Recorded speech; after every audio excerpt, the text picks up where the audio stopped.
900 برس چرچ، پھر سلطان محمد فاتح نے جب اس کو فتح کیا، 500 برس مسجد رہنے والی اور اتا ترک کے بعد 100 سال تقریباً میوزیم بنا دینے والی یہ بلڈنگ آج اللہ اکبر کی صدا کے ساتھ اپنی پوری شان و شوکت کے ساتھ آپ دیکھیں کس روب کے ساتھ کھڑی ہے۔ اس بلڈنگ کا نام آیا صوفیہ ہے۔ اسے آیا صوفیہ کہتے ہیں، جو تاریخ کا شاید صدیوں میں احاطہ کیے ہوئے ہے، اور اس کے اندر ایک روب ہے جو آپ جس فیلنگ کو محسوس کرنے کے لیے آپ کو یہاں کھڑا ہو کے اس فیلنگ کو محسوس کرنا ہے۔ اس کے میں بارے میں کچھ چیز بتا دوں آپ کو جو علی بھائی نے مجھے بھی بتائی ہیں، کہ اوپر جو آپ دیکھ رہے ہیں وہ جو پردے لگائے گئے ہیں، ان کے پیچھے کچھ جو پہلے چونکہ چرچ تھا تو ان کی جو اپنی جن کے ساتھ عقیدتیں تھی، دیوتا کہہ لیں آپ یا ان کی دیویاں تھیں، ان کی مورتیں ہیں، ان کو بڑی خوبصورتی کے ساتھ چھپایا گیا ہے کہ ان کا جو آرکیٹیکٹ ہے اس بلڈنگ کا،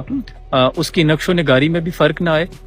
لیکن چونکہ اب یہاں نماز پڑھی جاتی ہے تو مسجد کا تقدس ہے تو اس کو بھی ملحوظ خاطر رکھا جائے۔ اس کے بعد اس کی ایک اور خوبصورتی جو مجھے فیل ہوئی وہ یہ کہ جس سمت میں ممبر ہے اسی سمت میں بلڈنگ کی ڈائریکشن ہے، یعنی کل کو یہاں پہ تخت ہوا کرتے تھے جو یہاں کے پادری اور دوسرے چرچ میں بیٹھا کرتے تھے، ان کے جو اپنے مقدس لوگ تھے، کیونکہ اور آج اس بلڈنگ میں چونکہ اب یہ مسجد ہے اور اب یہ محراب ہے، تو ڈائریکشن کتنی خوبصورت ہے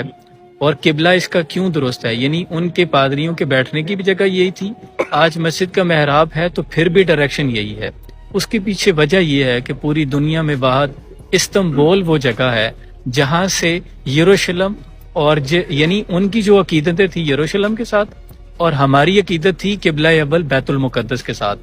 تو یروشلم بیت المقدس یہاں سے اس ڈائریکشن سے خانہ کعبہ بھی اسی سمت میں ہے، پہلے بیت المقدس یروشلم بھی سینٹر میں، یعنی ایک ہی ڈائریکشن ہے۔ تو یہ اس بلڈنگ کی خوبصورتی ہے کہ آج وہاں پہ محراب ہے، کل جہاں ان کے بادشاہ بیٹھا کرتے تھے۔